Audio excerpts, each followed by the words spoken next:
Hey, before you even think about frame rates or specs, let's talk about momentum. The first few days with the Codex Z2, what hits you isn't speed. It's how nothing interrupts you anymore. This is for you if you're the kind of person who hates breaking flow, hates waiting, and hates feeling like your system is one step behind your decisions. Before you settle in, check the current price and stock. Desktops in this tier don't stay quietly available, and hesitation has a habit of turning into regret later. You didn't decide to upgrade because your old PC collapsed. It still ran games. It still booted. But every session came with friction. You lowered settings without thinking. You closed apps you actually wanted open. You avoided pushing VR or multitasking because you didn't want to deal with hiccups. You realized you weren't playing freely anymore. You were managing around limits. Living with this flips that experience. You stopped thinking about what's open. You stopped watching performance meters. You stop preparing for drops that never come.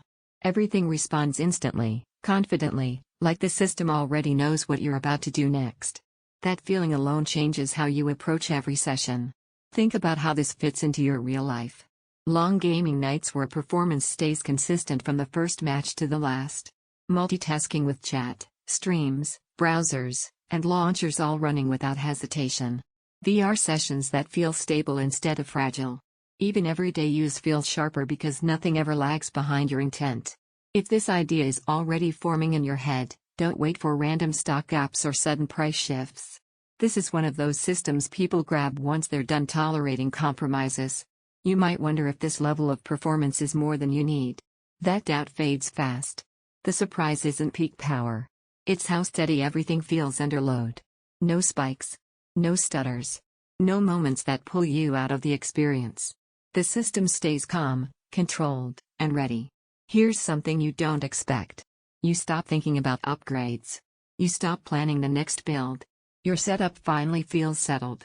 There's a quiet pride in owning something that doesn't need excuses or future justifications. You feel different when your system finally reflects how seriously you take your time. Your gameplay feels smooth and uninterrupted. Your multitasking feels natural and effortless. Your VR sessions feel stable and confident. Your system feels responsive at all times. Your setup finally feels decisive. Yes, it's not the cheapest option. And yes, it's built for people who actually use their hardware hard. But at some point, the comparison loop ends. Every time you look at weaker systems, you already imagine the friction creeping back in. Don't let this become one of those upgrades you delay and later wish you trusted your instincts on sooner. Check the availability, trust the momentum you're already chasing, and choose the desktop that finally moves at the same speed you do.